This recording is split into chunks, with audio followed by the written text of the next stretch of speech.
கலைஞரின் குறளோவியம். கலைஞரின் குறளோவியம் புத்தகத்தில் இன்னைக்கு என்ன குறள் பார்க்க போகிறோம்?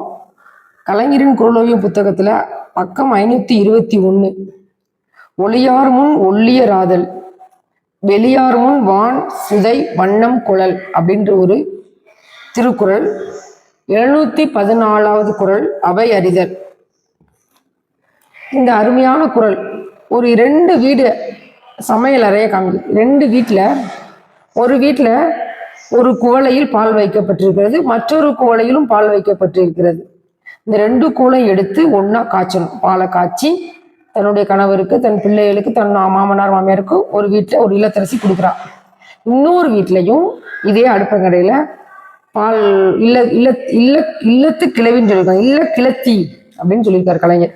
அங்க என்ன செய்யறாரு, ஒரு டம்ளர் பால் கொண்டு வந்து வச்சிடறாங்க. இன்னொரு டம்ளர்கிட்ட தனது குறும்புக்கார மகனிடம் இன்னொரு குவளை பாலை எடுத்து வர சொல்றான்.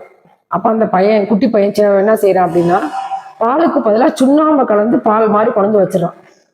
ஃபர்ஸ்ட் அந்த பாலோட முதல் வீட்டுல பாலோட சேர்ந்து 2 குவளையில இருக்கு பாலையும் ஒன்னா பெரிய குவளையில ஊற்றும் போது ஒரு பாலை ஊற்றும் போது இன்னொரு பாலையும் ஊத்துறாங்க.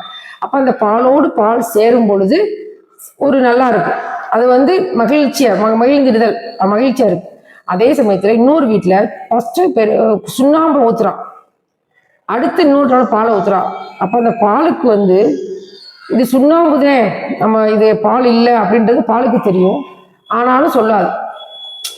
இது ஒரு ஒரு அருமையான எடுத்துக்காட்டா சொல்றாரு. என்ன எடுத்துக்காட்ட சொல்றாருன்னா, இந்த காட்சியை வள்ளுவர் பார்த்திருப்பார் போல. அதனாலதான்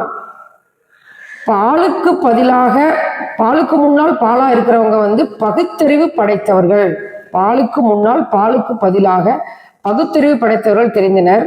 சுண்ணாம்புக்கு பதிலாக அறிவாளிகளை போல தோன்றும் அறிவிலிகள் அப்படின்னு சொல்றார். இது அப்படியே உடனே என்ன சொல்ற, அறிவாளிகள் முன்னால் அறிவாளிகள் தங்கள் அறிவை பயன்படுத்த வேண்டும், அறிவில்லாதவர்களின் முன்னால் அறிவாளிகள் கூட அறிவில்லாதவர்களை போல மௌனமா இருந்து விட வேண்டும். அந்த பால் எப்படி இருந்துச்சோ அது மாதிரி மௌனமா இருந்துடணும். பாலுக்கு முன்னால் பால் பாலாகவே இருந்தது, இது ஒரு மனையில். சுண்ணாம்புக்கு முன்னால் பால் தன்னையும் சுண்ணாம்பாக பாவித்துக் கொண்டு சும்மா இருந்தது, இது வேறொரு மனையில். இந்த குறளுக்கு இதுதான் ஒள்ளியர் எனப்படும் ஒளியார், அதாவது அறிவாளிகள். ஒளியார் முன் ஒள்ளியராதல், வெளியார் முன் வான்சுதை வண்ணம் குழல் அப்படின்ற குறளுக்கு இதுதான் அர்த்தம்னு சொல்லி அருமையான ஒரு விளக்கம் கொடுத்திருக்காரு குறளோவியம். தொடர்ந்து பார்ப்போம். நன்றி, வணக்கம்.